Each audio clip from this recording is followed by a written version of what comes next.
Hello everyone, good morning. কেমন আছো সবাই? আশা করি সবাই খুব ভালো আছো। মন্দিরাস ব্লগসের আরেকটি নতুন ব্লগে আপনাদের সবাইকে অনেক স্বাগত জানাই। আজকে হচ্ছে রবিবার, সকাল এখন বাজছে 10:30 কি 11টা। ছেলের খাওয়ানো কমপ্লিট হয়ে গেছে, এবার মেয়েকে খেতে দিতে হবে। তো সেই জন্য মেয়ে একটু বললো যে মুড়ি আর চানাচুর খাবো। তো সেই জন্য ওকে মুড়িটা মেখে দিচ্ছি, দেন ওকে দিয়ে দিলাম। তারপরে আমার ছেলেকে একটু জামাটা পরিয়ে দেবো, রেডি করিয়ে দেবো, কারণ আমার ছেলেকে বাবা একটুখানি বাইরে নিয়ে যাবে। আমি এবার রান্না বান্না করব, তো বাবাকে জামা প্যান্ট পরতে দেখে আমার ছেলেও বায়না করেছে যে আমিও যাব। প্রচণ্ড রোদও দিয়েছে, কিন্তু যেহেতু বাবা গাড়ি নিয়ে যাবে আর সামনেই যাবে, সেজন্য আমি ওকে ছেড়ে দিলাম যে ঠিক আছে তাহলে ঘুরে আয়, বাড়িতেই তো সবসময় থাকে। তাই একটু জামাটা পরিয়ে দিচ্ছে এখন। আর ও দেখো ওর দিদির সাথে কত কি কথা বলছে, না না হ্যাঁ হ্যাঁ এইসব করছে। আর ওর দাদা ওখান থেকে নিচ থেকে সমানে ডেকে যাচ্ছে যে আয় আয় করে। তারপরে ওকে একটু জামাটা পরিয়ে দিলাম আর চুলটাও একটু ছাড়িয়ে দিলাম। কিন্তু এত বদমাস, ও তো দেখো কিছুতেই কিছু করবে না, তাড়াতাড়ি যাওয়ার জন্য একদম ছটপট করছে। গাড়িতে চাপবে বলে কথা, তাই জন্য ও ছটপট করছে একদম। তো কোনো রকমে চুলটা ছাড়িয়ে দিয়েছি, আর দেখো নিজে নিজেই ও চলে যাচ্ছে নিচে। তারপর ওকে বাবা নিয়ে বেরিয়ে গেল, আর আমি এদিকে এই রান্নাবান্না এবারে শুরু করব।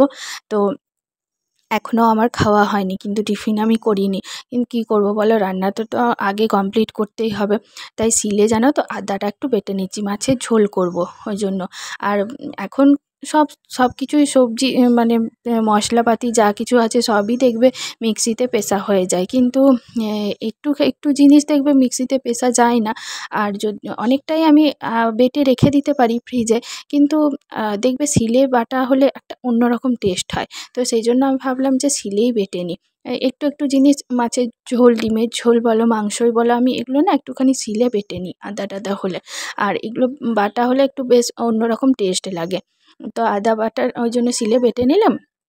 আর একটু জিরে গুঁড়ো দিলাম, একটু ধনে গুঁড়ো দিলাম, আর হলুদটাও একেবারে নিয়ে নিলাম। দেন তারপরে ওইদিকে চলে এলাম যেখানে আমি সব কিছু রান্না করি। তো সেখানে চলে এলাম, এসে এবার আমি মাছের ঝোলটা বসিয়ে দেব। তো সেই জন্য মাছগুলো আগে ভেজে নিতে হবে, তাই গ্যাসটা চালিয়ে কড়াইটা একটুখানি বসিয়ে দিলাম, যাতে তোমার কড়াইটা একটু গরম হয়ে যায়।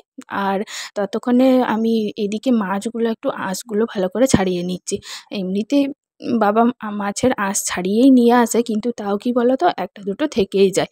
তো সেই জন্য ভালো করে মাছটাকে ছাড়িয়ে নিচ্ছি। দেখো অল্প সময়ে টাইমের মধ্যে, মানে সময়টা নষ্ট না করে কিভাবে কি কাজ করা যায়, আমি এইভাবে কিন্তু কাজটা করি। মানে সময়ের মধ্যে, খুব অল্প সময়ের মধ্যে আমি সমস্ত কিছু অ্যাডজাস্ট করে নিই, সময় টাইম টু টাইম। দেখো এদিকে আমি মাছটা ধুচ্ছিলাম, তো ওইদিকে দেখো আমার কড়াইটা কিন্তু ততক্ষণে গরম হয়ে গেছে। তাই আমি কি করলাম, তেলটা দিয়ে দিলাম। এবার তেলটা গরম হতে থাকবে, ততক্ষণে কিন্তু আমার এদিকে মাছটা ধোয়া হয়ে যাবে। প্রথমে মাছটা বেছে নিলাম, ততক্ষণে কড়াইটা গরম হয়ে গেল। তাহলে কি হলো, আমার সময়টা কিন্তু নষ্ট হলো না। নয়তো মাছটা ধুয়ে নিয়ে যদি কড়াইটা বসিয়ে রাখতাম, তাহলে কিন্তু অনেকটা সময় চলে যেত, ওখানে অনেকটা সময় বসে থাকতাম। আমার যেহেতু ছোট বাচ্চা আছে, সেহেতু আমাকে এইভাবে ম্যানেজ করে কিন্তু কাজগুলো করতে হয় সময়ের মধ্যে। তো ওইদিকে যতক্ষণে আমার তেলটা গরম হবে, লো ফ্লেমে বসিয়েছি, তাহলে একটু তেলটা সময় লাগবে গরম হতে, আর মাছটা ধুতেও তো আমার টাইম লাগবে। সেই জন্য মাছটা আগে যতক্ষণে ধুবো, ততক্ষণে কিন্তু আমার তেলটাও গরম হয়ে যাবে। তো লো ফ্লেমে ওই জন্য বসিয়েছিলাম, তেলটা গরম হয়ে গেছে, আর এদিকে আমার মাছটাও ধোয়া দেখো কমপ্লিট হয়ে গেছে। এবার আমি নুন হলুদটা মিশিয়ে নেব। আর একটুখানি ওই জন্য ফ্লেমটা একটু বাড়িয়ে দিলাম, যে তাহলে আরেকটু তাড়াতাড়ি হয়ে যাবে। যতক্ষণে নুন হলুদ মেশাবো, ততক্ষণে মোটামুটি তেলটা খুব গরম হয়ে যাবে। আর বেশ ভালো করে গরম হলে দেখবে মাছগুলোও তাড়াতাড়ি কিন্তু ভাজা হয়ে যাবে। ওই জন্য আমি ফ্লেমটা একটু বাড়িয়ে দিয়ে নুন হলুদটা মাখিয়ে নিলাম। এবার মাছগুলো ছেড়ে দিচ্ছি, তাহলে দেখো কি সুন্দর গরম হয়ে গেছে। জানো তো আমি এইভাবেই রান্না করে থাকি।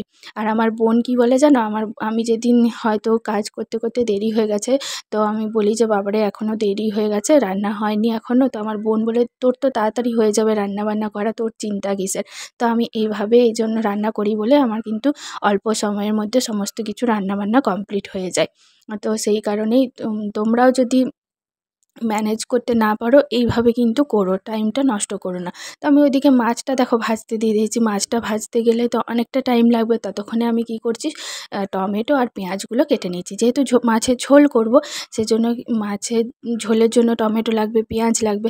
তাহলে ততক্ষণে আমি মাছগুলো যতক্ষণে ভাজতে দিয়ে দিলাম, ততক্ষণ না বসে থেকে আমার এদিকে কিন্তু কাটাটা হয়ে যাবে। আর আমি সমস্ত কেটে কুটে যদি বসাতে থাকি, তাহলে আমার সেই টাইমটা কিন্তু অনেকটা চলে যাবে।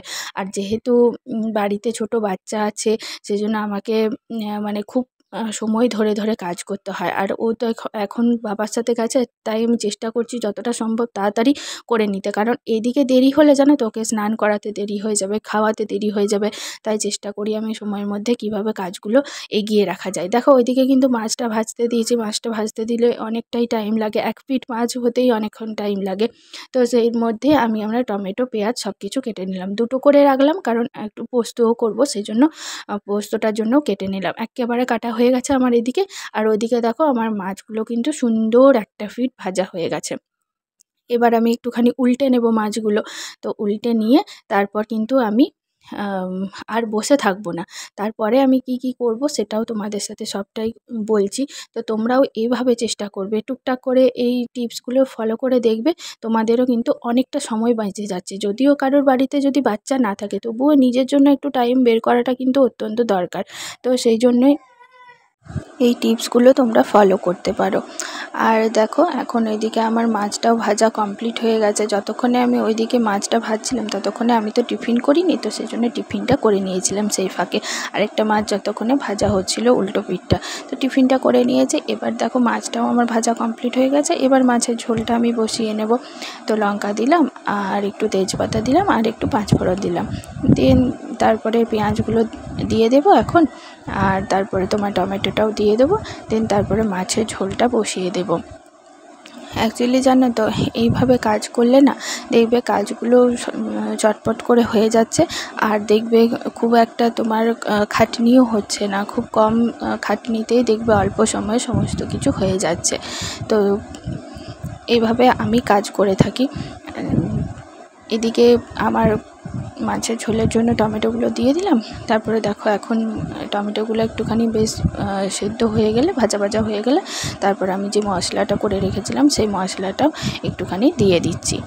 তো মশলাটা দিয়ে দেওয়ার পরে আবার একটু কষিয়ে নেব ভালো করে, যতক্ষণ না পর্যন্ত বেশ ভালো করে মশলাটা কষানো হচ্ছে, মানে কাঁচা গন্ধটা যতক্ষণ না যাচ্ছে, ততক্ষণ কিন্তু একটু ভালো করে নাড়াচাড়া করে নিতে হবে।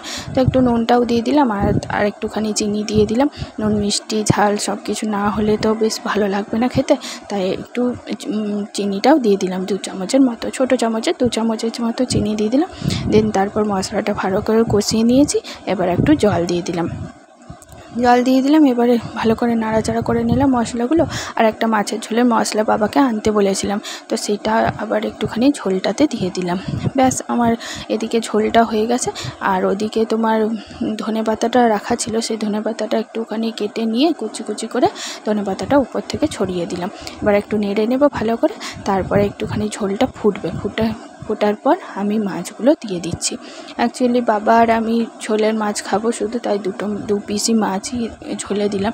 ওদিকে তো মায়ের জন্য ডিম হয়েছে, তাই জন্য মা মাছ একদমই খেতে পারে না, সেজন্য ডিমটা আছে, সেই ডিমের মধ্যেই আমি আমার বর, আমার ছেলে মেয়ের জন্য মাছ ভাজাগুলো রেখে দেবো।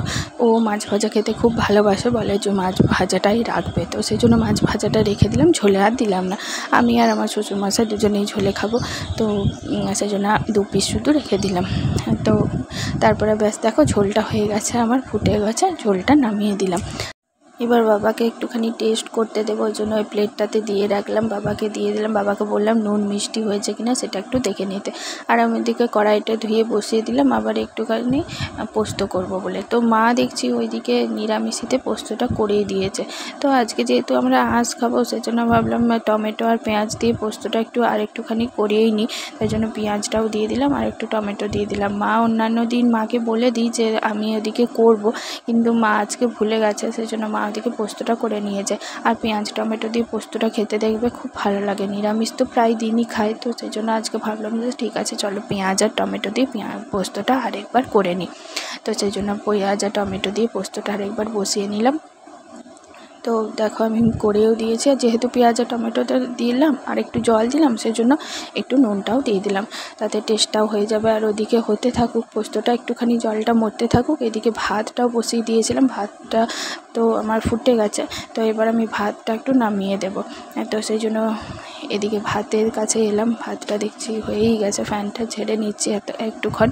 আর ফ্যানটা অনেকটাই আছে, সেজন্য একটু ফ্যানটা আগে গড়িয়ে নিলাম, তারপরে তোমার এই ফ্যানটা ফেলে দিয়ে তারপরে ভাতের হাঁড়িটা ডেকচিটার মধ্যে উপর করে দেবো। না হলে কী হবে বলো তো, যদি না ফ্যানটা আগে একটু ফেলতাম তাহলে হাতে পায়ে বড্ড লেগে যায় জানো, সেই জন্য আমি আগে একটুখানি ওই ফ্যানটা ফেলে দিই।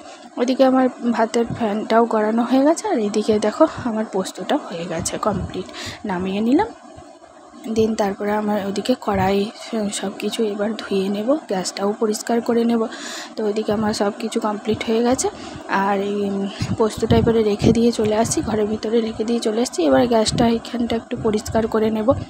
তো গ্যাসটা পরিষ্কার করতে থাকি আমি, আর আমার এই ব্লগটাও আজকে শেষ করছি গ্যাস মুছতে মুছতে। আমার ব্লগ যদি তোমাদের ভালো লেগে থাকে অবশ্যই করে একটা লাইক করে দিও, শেয়ার করো, কমেন্ট করে জানিও আমার ব্লগ তোমাদের কেমন লাগলো। চ্যানেলে নতুন হয়ে থাকলে প্লিজ চ্যানেলটিকে সাবস্ক্রাইব করে দিয়ে আমার পাশে থেকো, আর পাশে থাকা বেল আইকনটা অবশ্যই করে ক্লিক করে রেখো, যাতে নোটিফিকেশান তোমাদের কাছে সবার প্রথমে পৌঁছে যায়। চলো আজকের মতো তাহলে এই পর্যন্তই, দেখা হচ্ছে নতুন একটা ব্লগের সাথে তোমাদের সাথে।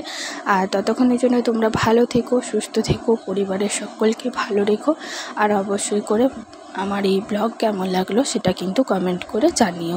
আর আমার এই ব্লগ যারা ফেসবুকে দেখছো তারা প্লিজ আমার ফেসবুক পেজটাকেও ফলো করে দিও। চলো আজকের মতো তাহলে এই পর্যন্তই, দেখা হচ্ছে তোমাদের সাথে নতুন একটা ভিডিও নিয়ে। ততক্ষণের জন্য তোমরা ভালো থেকো, সুস্থ থেকো, পরিবারের সকলকে ভালো রেখো। চলো টাটা, বাই বাই।